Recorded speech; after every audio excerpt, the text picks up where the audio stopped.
First time इसोरनि मुङाव जोङो आरम्भ खालामदों निउ लाइफ सार्चनि गेजेरजों दिनै फास्टिं प्रेयार इसोरनि खालामनाय गेजेरजों आरो जोङो माबायदि इसोरनियाव जोङो गाहाम फिथाइ मोननो हायो जोङो बेखौ दिनै इसोरनि बागै जोङो माबायदि इसोरनिफ्राय जों मोननो हायो गावनि पापफोरखौ जों उद्धार खालामो माबायदि जोङो पापनि गेजेरजों माबायदि इसोरनिफ्राय फिथाइखौ जों मोननो हायो माबायदि जों इसोरनि थांखिजों जाफुंहोनानै गावनि पापनिफ्राय जों सोखाजानानै जों इसोरनि बाथ्रायाव थांगोन जोंनो थाखाय जोङो सुंद'यै जोङो इसोरनि बाथ्राखौ जोङो लागोन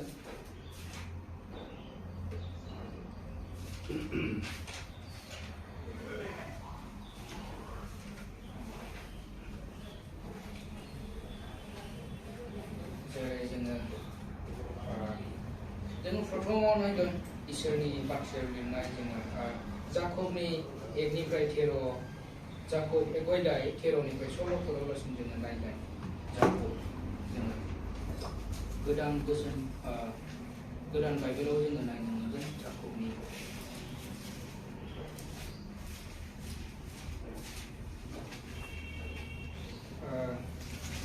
गावबागावनि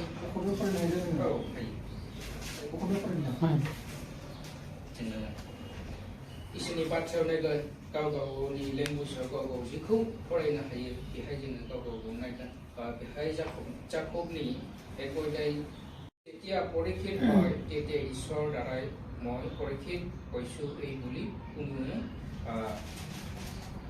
নহয় কিয়নো মন্দ বিষয়ত ঈশ্বৰ নিজেও পৰীক্ষিত আৰু পৰীক্ষাও তেওঁ নকৰে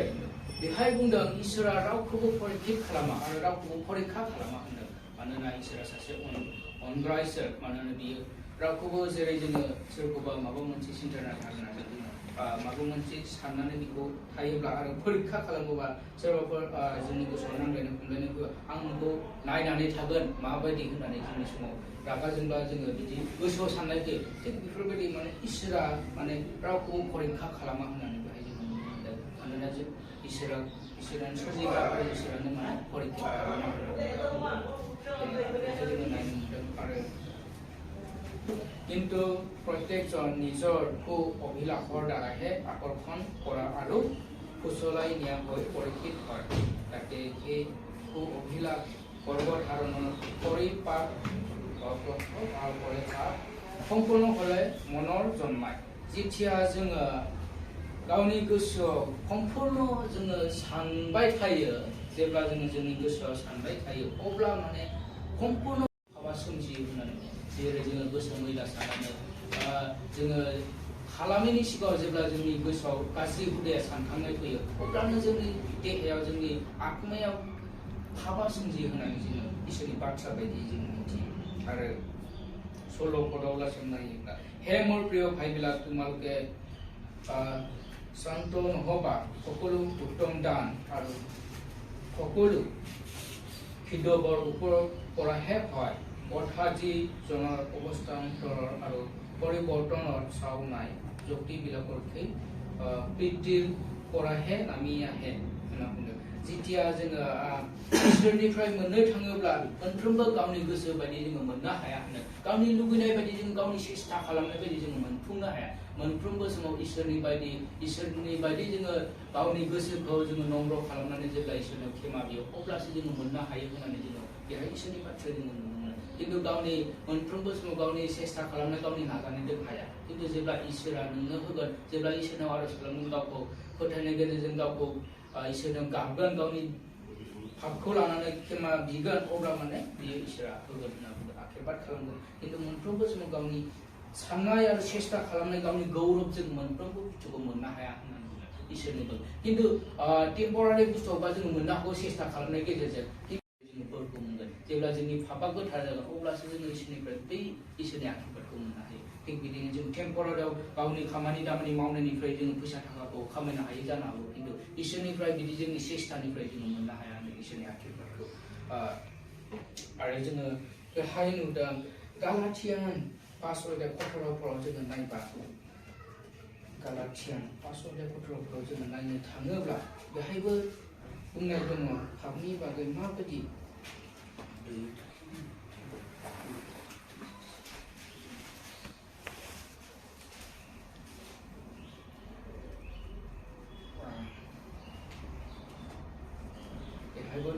नि बागै जोङो माबायदि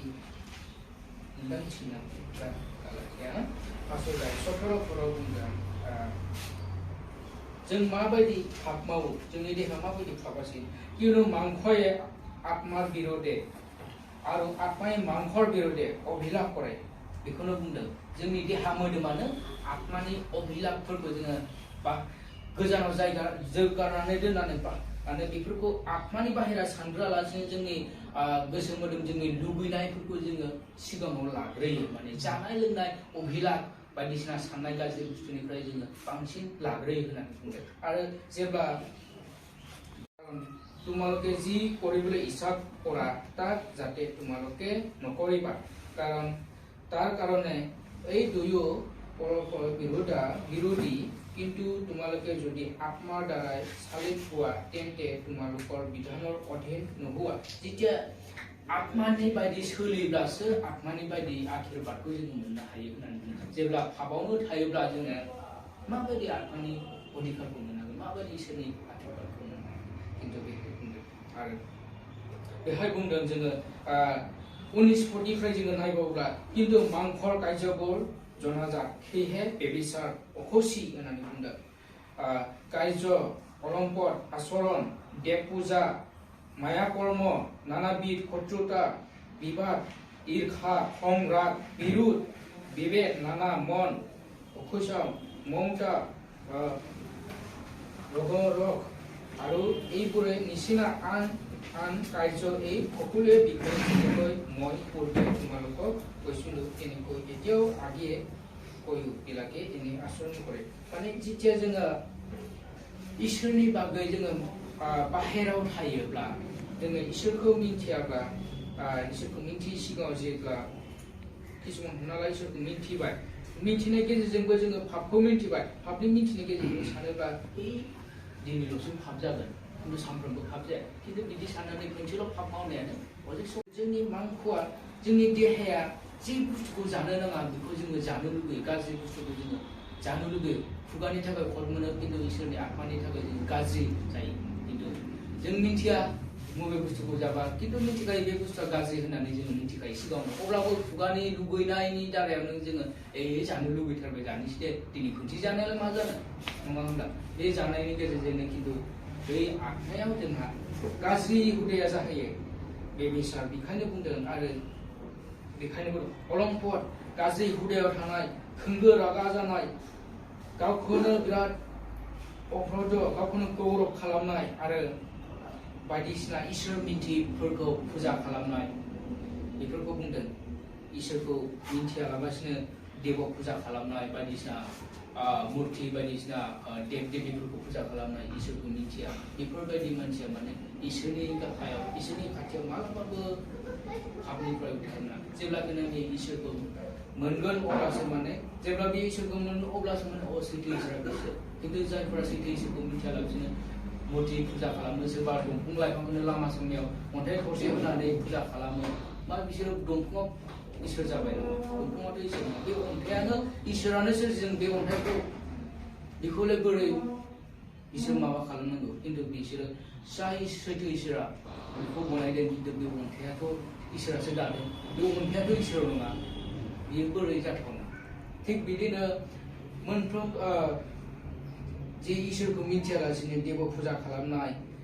गावनि रागाफोरखौ धारन खालामनाय गावनि रागाफोरखौ गौरब खालामनाय गावनि रागाफोरखौ लानानै दिन्थिनाय रागा जोंलाबायनाय बेबिचार खालामनाय जेनेबा जोंनि गाज्रि गोसोआव थानाय सोरखौबा अलम्पद खालामनाय जोंनि गोसोआव नाना धरनर माने भाबा फैयो जोङो गाज्रिखौ सानब्ला जोङो खालामनो थाङा किन्तु मेगना नुयो किन्तु बे मेगननि नुनायजों गोसोआ लुप जायो साननाय फैयो किन्तु मेगना नुवाब्ला जों गोसोआव साननाय फैया बबे मोजां दिनै बुस्थुखौ मोजां नुबाय आं बेखौ मोननायबा गोसोआव साननाय फैयो किन्तु खोमाया थायाब्ला किन्तु सोरबा माबा गाज्रि बुङोब्ला जायफोरा खोमा खोनाया बिसोरो बेखौ गाज्रि रायब्लाबो बे खोनाया नालाय मा बुंदों मिन्थियासै गैला आंथ' मा बुंदों आं खोनाया नालाय जायफोरा खोनागोन गाज्रि बुंदोंबा बियो गाज्रिखौ सानबाय बेबायदि मानसिया बिदि बुंदों होननानै जेब्ला जोंनि खोमाया खोनायो अब्ला जोङो साननो हायो गोसोआव जायफोरा खोनाया जायफोरा बिदिनो इसोरखौ मिन्थियैफोरा पापावनो दङ आरो देव फुजा खालामनायफ्रा बेखायनो जोंनि गोसोआव नाना धरन पापफोरा जायो होननानै जेब्ला जों गाज्रि गोसोआव जोङो सानबाय थायो गाज्रि गोसोआव जोङो थाबाय थायो नुनाय बुस्थुफोरखौ जोङो लब जायो मेगनजों नुनायखौ जों गोसोआव साननानै लब जायो खुगाजों लुगैनाय बुस्थुखौ जोङो जानानै गाज्रि हुदायाव जोङो पापखौ मावो थिग बिदिनो जोंनि मैलायाव अजस्र पापफोरा जोंनि जिउआव जों पापा सोलिगासिनो खिन्थु जोंनि जिउआव जोङो जानांगौ लोंनांगौ बेयो पाप नङा होननानै जों साननो हायो जोंनि गोसोआव खिन्थु नङा बेयो पाप इसोरनि थाखाय जेब्ला सासे मानसिखौ नोङो आं बेखौ बुथारगोन हयथ' बे बुथाराखै खिन्थु गोसोआव सानदों बेनो जोंनि पाप गोसो सिङाव इसोरा बुंनाय बायदि जोङो बेखौ जोंनि रागा जोंनाय खंग्रा गावखौनो बिरुद्धि खालामनाय गावखौनो गौरब खालामनायखौ जोङो बेफोरनो जोंनि जिउआव पापा सोलियो होननानै जोङो मिथियो आरो बेखायनो नङा बेखायनो जोङो नुनो मोनो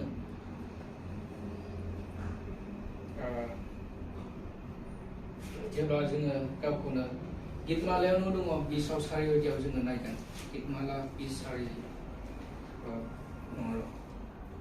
बे नङा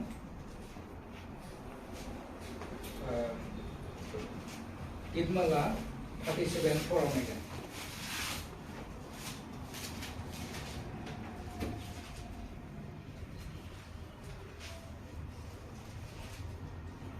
गितमाला 37 4 लिरनाय दङ बेयो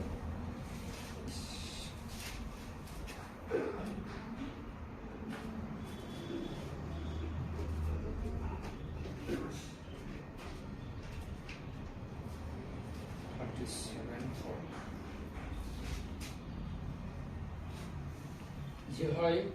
अर्ज करा ताते तुम्हार मन बारजापुर करिब होननानै बुङो जेब्ला इसोरनाव गावखौ पापफोरखौ लानानै इसोरनाव गथायगोन अब्ला बियो गासिखौबो पुर खालामगोन गासिखौबो गोजान खालामगोन पापावनो थायो गावनि पापखौ मिन्थिब्ला जेनेबा आं बेखौ जानानै पाप जादों बिदि रागा जोंब्ला गावखौनो गौरब खालामबा आङो पापाव सोमजिदों आं बेफोर पापखौ गावखौनो मिन्थिनानै आं इसोरनो क्षमा बिब्ला इसोर आंखौ सहाय खालामगोन होननानै बेहाय बुंदों जायफोरा गावनि पापखौ लानानै इसोरनाव क्षमा बिगोन गावखौ गौरब खालामालाबासिनो गावखौ उन्दै खालामनानै इसोरनाव बिगोन अब्ला इसोरा गावखौबो गासैखौबो माने पापनिफ्राय उद्धार खालामगोन बा सिद्धान्त मोजाङाव लाबोगोन होननानै बुंदों बारजा पर परिब माने गासैखौबो पापखौ गोजान खालामगोन बिनि देहानिफ्राय बिनि पापनिफ्राय बियो मुक्ति परित्राण मोनगोन होननानै बेखौ जोङो मोननो थाङो आरो जेब्ला जोङो बेफोरनिफ्राय थायो जेब्ला जोङो हमना मोनो खनसेल' जानाय जेब्ला जोंनि देहायाव बेफोरबायदि साननाया फैयो खनसेल' जागोन बा खनसेल' पाप खामानि मावगोन बेखौ बारे बारे जाया जेब्ला जोंनि गोसोआव डिजायार होनो बेखौ जेब्ला पापा जोंनाव इंलिसाव बुङो डिजायार सिन इन डिजायार जेब्ला जोंनि देहायाव बेफोरबायदि साननाया फैगोन अब्ला माने अजस्र दिनै एसे अजस्र बारायलाङो जोंनि आरो देहायाव आरो बेनो जाबाय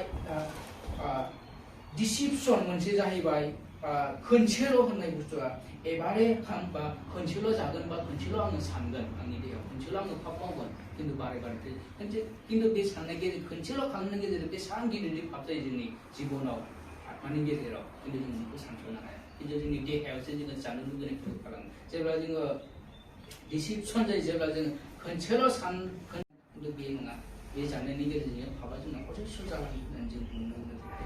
आरो जेब्ला जोङो बाध्यता जायो जानो गोनां सोरबाफोर लोगोफोरजों थायोब्ला खिन्थु बे सासे लोगोआ जेबो जाया लोङा सोरबा खिन्थु लोगोफ्रा गासैखौबो जाजोबो दिनै बिसोरनि गेजेराव थांनानै बे लोंनाय जानाय समावबो लोगोफ्रा जर जबरदस्ति थुसोमगोन दिनै नोङो जादे नोंथ' लोङा सानफ्रामबो दिनै खनसे लोंनाय नोङो दिनै खनसे जानाय बे बुस्थुखौ माबायदि नाङो होनाय जेब्ला बे लोगोआव उफाय गैया बिसोर जर जबरदस्ति थिननायावलाय बेयाव बाध्य गोनां जायो जानो बाध्य गोनां जायो थिग बिदिनो जेब्ला बियो खनसेल' जागोन अब्ला बियो जि दिनाखौ जागोन अब्ला बियो माने गावनि टेस्टिखौ खुगानि टेस्टिखौ गोथावखौ मोनोब्ला बियो नेक्स्ट बारावबो माबा मोनसे प्रब्लेम जानायनि एसे टेनसन जायोब्ला आं बेफोरबायदिखौ सिगां जादोंमोन एसे टेस्ट खालामनो माथो निसा बुस्थु लाबा आं दिनै टेनसन जादों आं लोंसानोसै दाखालिबो लोंदोंमोन टेनसन जादोंमोन एसे लोगोफ्राबो लोंहोदोंमोन एबारथ' टेनसन जासिनदों आं लोंसिननोसै जेब्ला बियो बै दिना बियो लोगोफोर जाहोनायाव लोंहोनायाव बियो खापसे बा खापनै लोंदोंमोन जेब्ला गाज्रि बुस्थुखौ बियो बिनि जिउआव लादोंमोन बिदिनो बियो नेक्स्ट टाइम बियो माबा मोनसे एसे गावनि प्रेक्टिकलाव एसे नर्मेलि माबाफोर प्रब्लेम फैयोबा बियो सिन्था धारना फैयोबा बियो गाज्रि हुदाखौ डाइरेक्टलि सानहैयो बियो माने जानाय लोंनायखौ बेफोरबायदि जाबा निसाखौ लाबा आं उन्दुना थाब्ला टेनसना खारगोन खोमा सानो खिन्थु बै लोंनाय जानायनि टेनसना खारा बे निसा बुस्थु लाबाय लोंबाय खिन्थु बे निसा थासान्दिल' बेयो उन्दुलांबाय आरामैनो खिन्थु निसा जोबखांनानै बे सेम टु सेम बे आरो माबायानो सिन्था धारनायानो जाबाय मानसिनियाव बेखायनो जोङो बेखौ नुनो मोनो जेब्ला मानसिया अभायद्य जायो अब्लानो पापा जोंनि जिउआव जाफैयो होननानै जोङो नुनो मोनो जेब्ला जोङो जाया होननानै जोङो थानोबो हाया खिन्थु जेब्ला जानो गोनां जाथारो अभायद्य जायो जेब्ला सासे मानसि थैनायाव अभायद्य जेब्ला जों बिनि गेजेरजों जोंनि जिउआव पापा सोमजियो होननानै जोङो नुनो थाङो आरो बेहायबो प्रथम सामुएल जेब्ला जोङो गावनि गोरोन्थिखौ गावखौ अभायद्य गावखौ लाखिनो हायियाव कन्ट्रल खालामनो हायियाव जोङो पापा जोंनियाव सोमजियो होननानै जोङो बेखौबो नुनो मोनो आरो बेहायबो आरो गितमाला पस्पना 11 अध्यायावबो जोङो नुनो मोनो बेहायनो दङ जों नायनो मोनगोन गितमाला पस्पना 55 गितमाला 55 verse 11 आव बेहाय जोङो नुनो मोनो तार ভিতৰত দুষ্টতা আছে तार সকবৰ পৰা উপদ্ৰৱ আৰু ছল नुबुसे बेखौनो बुंदों जेब्ला गावनि गोसोआव सायो जेब्ला पापा फैबाय थायो अब्ला माने पापा बिनिफ्राय थाङा खिन्थु बारिबायसो थायो मानसिनि जिउआव बारिबायसो थायो खिन्थु बे पापा माने खमायलाङा जे बुस्थु प्रथमखौ स्टाडि खालामगोन बिनि गेजेरावनो जेब्ला स्कुलाव फरायबा माने स्कुलनिफ्राय मोजां परीक्षा होनानै पास जालांबाय थायो जेतिया बियो परीक्षायाव फेल जायो बियो डाउनाव थाफिनो थिग बिदिनो जेब्ला बारिगोन अब्ला माने पापाबो बारिलांबाय थानाय होननानै जों नुनो मोनो बेहाय आरो बेखायनो जोङो गावनि पापफोरखौ माबायदि जोङो सिखार लानानै माबायदि इसोरनिफ्राय बिथाइखौ माबायदि गोजोननाय बिथाइखौ जोंनि गेजेराव लाबोनो हायो जोंनि जिउआव माबायदि जोङो पापनिफ्राय उद्धार आरो इसोरनि बाथ्राजों माबायदि जोङो आशीर्बादखौ मोननो हायो आरो ब्लेसिंखौ माबायदि जों मोननो हायो बेखायनो जोङो पापनि गेजेरजों माबायदि बाध्यता जानानै जोङो पापाव सोलियो जोङो दिनै इसोरनि बाथ्रायाव जों नुनो मोनबाय आरो जोङो माबायदि इसोरनिफ्राय आशीर्बादखौ मोनो जोङो सुंद'यै नायबावबाय आरो इसोरनि बाथ्राया जोङो आं बारा सोंलाया बयबो फास्टिङाव दङ दिनै प्रथमबार बोरैबा जानो हागौ बेफोरनि गेजेरजों हयथ' बेल' नङा जोङो इसोरनिफ्राय आशीर्बादखौ मोननो गोनांबा जेरै पौलमोन ना गावनि देहाखौ बुनाया गावनि देहाया माने अभिलाखाय बियो माने इसोरनि बाथ्रा बायदि सोलिनो हायो बियो गावनि देहाखौ बुदोंमोन जाहैदों जेब्ला बे देहानि थाखाय आङो उखैबानो आं जानांगौ देहानि लुबैनायखौ आङो गावनि देहानि थाखाय सुफुंनांगौ खिन्थु पबित्र आत्मानिफ्राय बा जिथुनिखि जोङो पबित्र आत्मानिफ्राय जोङो मोनगोन गावनि देहाखौ जोङो रुगिया खालामनानैबाबो इसोरनि आत्माखौ जोङो मोननो थाखाय जोङो गावखौनो रुगिया खालामनांगोन देहानिफ्राय रुगिया खालामनांगोन अब्लासो इसोरनि आत्माया जोंनि जिउआव जोंनि जिउआव इसोरनि आत्मानि गेजेरजों जोङो आशीर्बादखौ मोननो हायो जेब्ला जोङो गावनि जानाय लोंनायखौ गाव दोनाब्लाबो जोङो इसोरनि खाथियाव प्रथम फैयोब्ला इसोरखौ सिगाङाव दोनोब्ला अब्ला इसोरा मोनफ्रोमबो समाव जोंखौ सहाय खालामगोन आरो आशीर्बाद खालामगोन होननानै जों नुनो मोनो बेखायनो जोङो माबायदि इसोरनिफ्राय आत्मा आरो फलखौ मोननो हायो जोङो माबायदि फिथाइखौ जोङो आशीर्बादखौ जोङो मोननो हायो गालाटियान्स जोङो नायगोन गालाटियान्स 5:22 नायगोन जोङो बेहायबो जोङो नुनो मोनो माबायदि इसोरनिफ्राय जों फलखौ मोननो हायो बेहायबो जोङो नुयो माबायदि इसोरनिफ्राय आशीर्बादजों जोङो फल माबायदि मोननो हायो आरो माबायदि पापनिफ्राय जोङो उद्धार जानानै माबायदि इसोरनिफ्राय आशीर्बादखौ मोनो गालाटिया 5:22 जों नुनो मोनो बेहाय जोङो কিন্তু প্রেম আনন্দ শান্তি চিরকৈষ্ণতা মৰম মংগলবাদ বিশ্বাস মৃত্যু ভাৱ ইন্দ্ৰিয় দমন সকলো আত্মাৰ ফল होननानै बुंदों बेहाय माने जेब्ला प्रेमाव अननायाव थागोन जेब्ला गावनि गोसोखौ नर्मेलाव गोसोआव लाखिगोन जेब्ला जोङो गावखौनो बिराद इसोरनि बायदि जोङो गावनि पापखौ जेब्ला इसोरनाव क्षमा खालामगोन जेब्ला गावनि देहाखौ नर्मेलाव लाखिगोन रागा जोंनायनिफ्राय सिन्था धारनानिफ्राय जेब्ला जोङो इसोरनि खाथियाव जोङो बेफोरबायदि इसोर बायदि नम्र जेथिया इसोरा जोंनि थाखाय जोंनि पापनि थाखाय बे क्रुसाव दोजानो थाखाय साबुकजों बुजादोंमोन बेहाय बियो मोनसेबो उत्तर होआखैमोन थिग बिदिनो जोङो इसोर बायदि जेब्ला सानोब्ला जेरै जोंखौ इसोरा गावनि गोथार थैजों जोंखौ परित्रान खालामदों बा पापनिफ्राय उद्धार खालामदों थिग बिदिनो जोङो जेन इसोरनि बायदि नम्रखौ जोङो जायोब्ला प्रेम आनन्द होननानै बुंदों जेब्ला खान्थियै जेरै खस्नता मरम प्रेम बिसागत जेब्ला जोङो बिसागाव थायो प्रेम आनन्दआव थायो गासिबो अनलायनानै थानो हायोब्ला जोङो रागा जोंनायनिफ्राय जोङो नम्र जाना थानो हायोबा अब्ला बियो इसोरनिफ्राय आशीर्बादनिफ्राय फल होननानै बुंदों इसोरनि बायदि सोलिनो हानाय इसोरनि आज्ञा बायदि मानिनानै थानो हानाय बियो जोंनि जिउआव आशीर्बादखौ लाबोयो होननानै बुंदों जों बेहाय नुनो मोनो आरो माबायदि এনেকুৱা বিৰোধে কোনো বিধান নাই होननानै बुंदों बेहायनो যিবিলাকে খ্ৰীষ্টৰ যীশুৰ তেওঁবিলাকে मोहर और अभिलाषो सैते मांखरखौ दिले जायफ्रा बेफोरबायदि जानाय लोंनायनिफ्राय गावनि देहाखौ साना लाबासिनो मोनसे इसोरनि आत्मानि थाखाय सानोब्ला बेफोरो इसोरनिफ्राय जायो होननानै बुङो जेब्ला इसोरखौ साननानै नायोब्ला इसोरा बेफोरबायदि बुस्थुखौ गाज्रि मोनो आंनि जिउआव आं बेफोरखौ आं गाज्रि बुस्थुखौ जाबा लोंबा बेफोर पाप जायोब्ला पापखौथ' इसोरा मोजां मोना किन्तु बेफोरबायदि पापखौ इसोरा मोजां मोनाब्ला जोंनि देहायाव पापा थाब्ला इसोरा जोंखौ माबायदि मोजां मोना बेखायनो जोङो बेफोरबायदि गाज्रि हुदानिफ्राय जोङो जायालाबासिनो इसोर मोजां मोननायखौ जोङो खालामोब्ला बे इसोरनि बायदि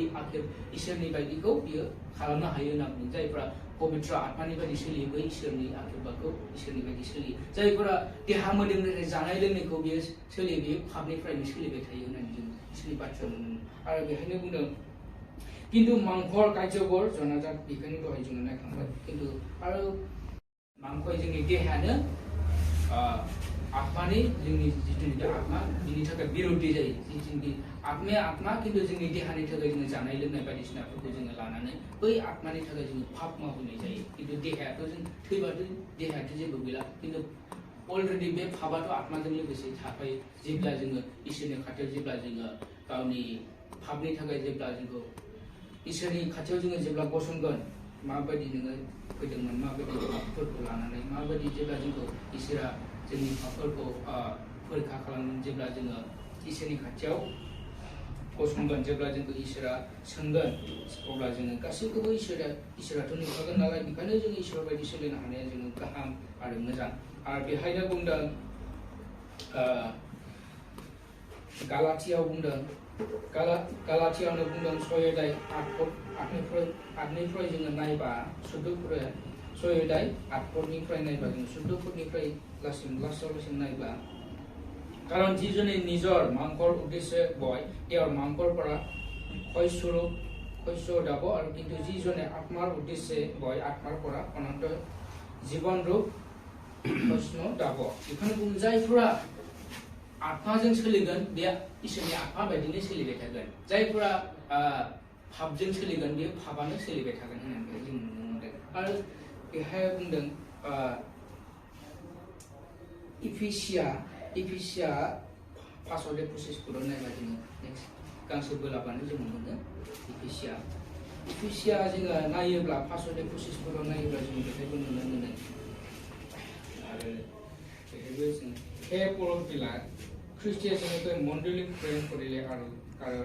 তাৰ কাৰণে নিজকে খুদাই দিলে তেনেকৈ তোমালোকেও নিজ ভাষাত প্ৰেম কৰা बेखायनो बुंदों जेरै যিশু ख्रिस्टआ जोंनि पापनि थाखाय जेरै गावखौ बलि होदोंमोन अनदोंमोन थिग बिदिनो जोंबो जेनेबा गावनि पापफोरखौ गावनि देहायाव लायालासिनो इसोरनि बायदि जेरै इसोरा जोंखौ अनदों बेफोरबायदि जोङो अननो हायोब्लासो जोङो इसोरनि बाथ्रा बायदि सोलिनो हाब्लासो जेब्ला जों अनगोन अब्लासो माने इसोरनि आज्ञा बायदि जोंखौ सोलिनो हानाय अब्ला इसोरा जोंना आशीर्बाद खालामगोन होननानै नुनो मोनो आरो बेहाय जोङो इसोरनि बायदि जाहाथे सोलिनो हायो जोंबो आसा खालामो आरो बेहाय जोङो सुदु परलसिम नायोब्ला जोङो पासयदा सुदु मा होनो इफिसिया 6:4निफ्राय 4:15 ना जोङो नायो आरो बेहाय नायो इफिसिया बेखौनो दङ हे সন্তানবিলা প্ৰভু তোমালোকক পিতৃ মাতৃক আজ্ঞাধীন হোৱা কিয়নো ইয়ে উচিত নিজৰ পিতৃ মাতৃক সন্মান কৰা তেনে তোমাৰ দীৰ্ঘায়ু অধিকাৰ প্ৰথম আজ্ঞা এই আৰু হে পিতৃবিলাক তোমালোকেহে নিজ সন্তানবিলাকক খং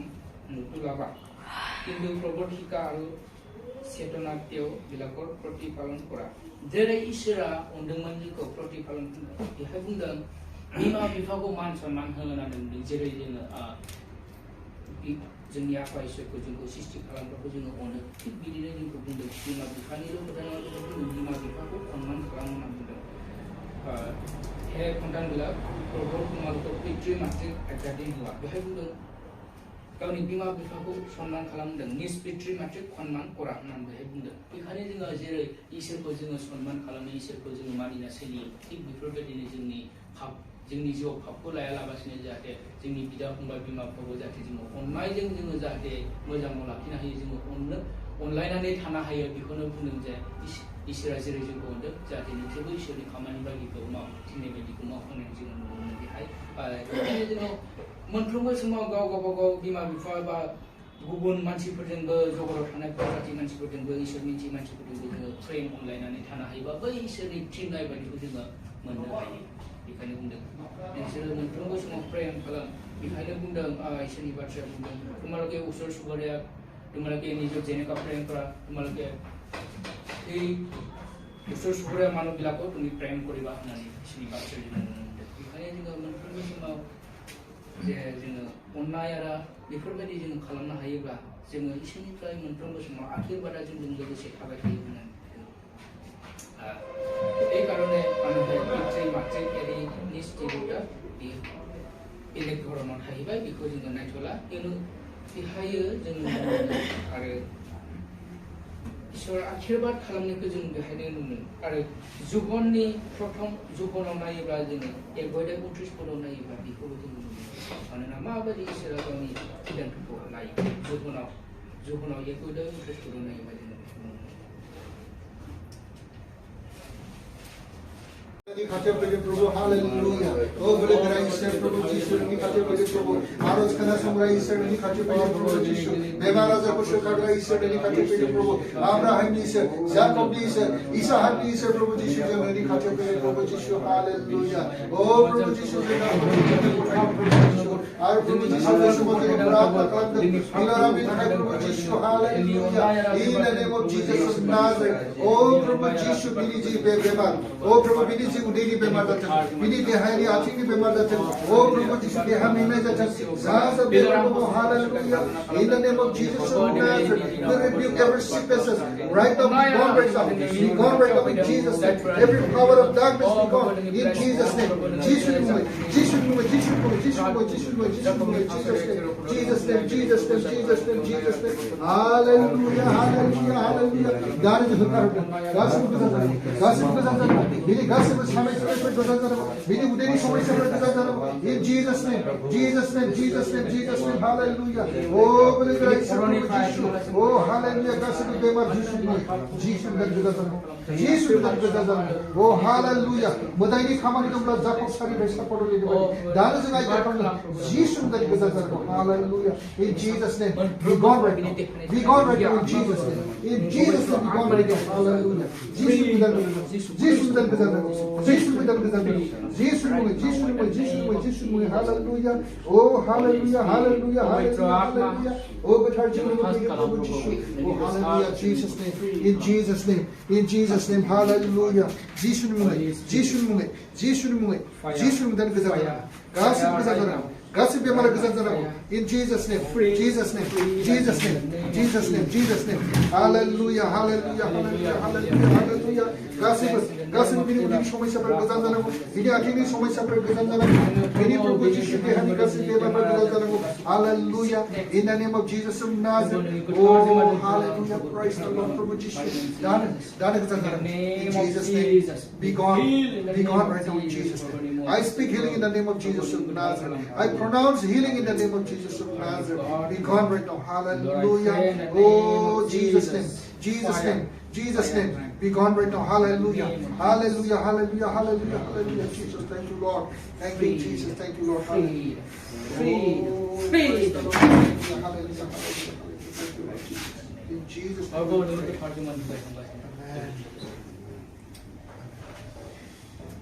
amen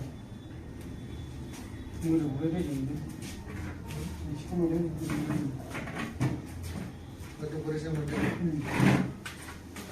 बेनिफ्राय आरो माबायदि मोजां जानायफ्रा गैया आगोलनि बायदि खालि फैबानो बिराद मोजां मोनदों दिनैथ' दस्रा गांसे फैनो हादों माथो गैला दा आगोलनि बायदि गोजान गैया दा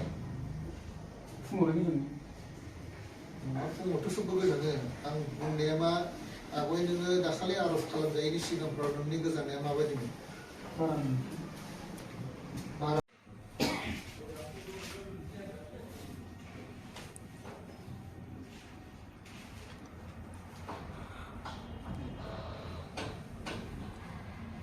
जेब्ला जुगना होनदोंमोन आरो बिदिना बासिना देव सरलय जिसु बहा देखि देव कले जगतर पाप नेवता ईश्वर मेर कुआली सुवा होननानै जेब्ला इसोरा जुगनि खाथियाव फार्स्ट टाइम नुदोंमोन जाहैदों अब्ला बेखौ सानदोंमोन बेयो बुंदोंमोन आरो आं दहाय फुङाव बेखौ फरायदोंमोन मर्निं टाइमाव बेखौ आं फरायनायाव माने बेखौबो लाफाबाय जेब्ला इसोरा जोंनियाव फैदोंमोन जगना सिनायदोंमोन जाहैदों बे सुवा मेर कुआली जोंनि पापखौ उद्धार खालामग्रा मानसिया फैदों बेनो होननानै बेहाय बुंदों आरो बासिना देव सरलय जिसु बहा देखि कले देव कले জগতৰ পাপ নেওতা ঈশ্বৰ মেৰ পোৱালি চোৱা যি জনৰ বিষয়ে মই সকলো যে মোৰ পাছত এজন মানুহ আহিছে তেওঁ মোতকৈও আগৰ হ'ল কিয়নো মোৰ পূৰ্বেও তেওঁ আছিল সেইজনা এৱে होननानै बुङो आंनि सिगांनिफ्रायनो बियो दङमोन होनना बुंदों नै दा जोंनि पापनि थाखाय बियो गासैखौबो उद्धार खालामनो फैदों होननानै बेखायनो बुंदों जहनि 3:16 बुंदों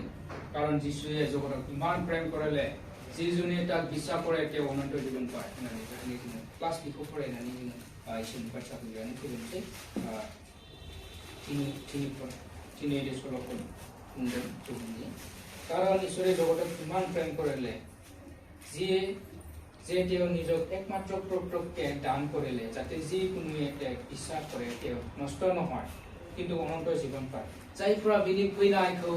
फोथायो आरो बिनि क्रुसाव थैनायखौ फोथायो बिनि जोंनि पापनिफ्राय उद्धार खालामनो फैदों होननानै फोथायो जायफोरा गावनि सासेल' फिसाखौ बियो थिनहरदों जाहैदों जाहाथे बयबो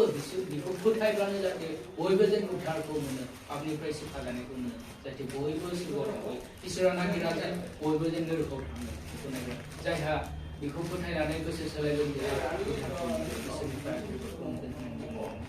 ओंखायनो जोङो जेरै इसोरा जोंनि थाखाय फैदोंमोन जगताव गावनि सासेल' फिसालाखौ थिनहरदोंमोन जाहाथे जायफोरा बेखौ फोथायो बेनि अनन्त जीवन मोनो खिन्थु बियो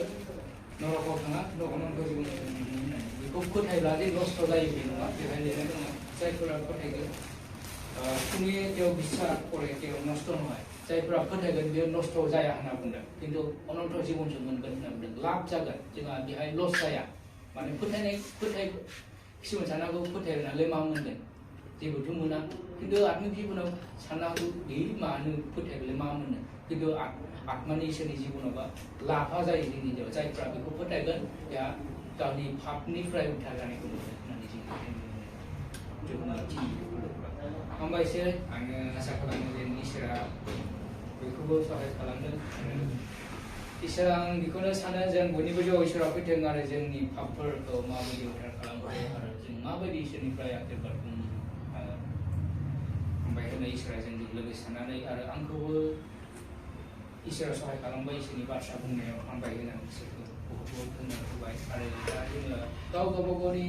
आर'जआव थांगोन जाहाथे बयबो जों गावनि गोसोफोरखौ बेफोरबायदि इसोरनि खाथियाव जाहाथे हेगारनानै होयो गावनि पापफोरखौ सिमान लायो आरो जाहाथे इसोरा माबायदि जोंनि जिउआव फैनो नागिरदों माबायदि गावनि पापखौ जोङो सिखार लाग्रा माबायदि इसोरा जोंनि जिउआव आशीर्बाद खालामो जोङो दानि नुनो मोनबाय बेखायनो जोङो गावखौ गथाय आरो इसोरनियाव बोरखौ बि जाहाथे आंनि पापफोरखौ जाहाथे क्षमा खालामो आरो जेन आङो नोंनि बायदि सोलिनो हानाय प्रेम आरो आनन्द आङो फुर्ति थानो हानाय गासैखौबो जों इसोरा जोंनि जिउआव फैयो जोङो आर'जआव थांनि आरो हालेलुया हालेलुया सोरगोआव थानाय आफा इसोर आं बुंबाय गोथार जोंनि थाखाय अफरबा आं गोथार जोंनि सुबुंफोरनि बुंनाय आरो आफेबाजों दिनै जोङो नुनो हाबाय बेखौ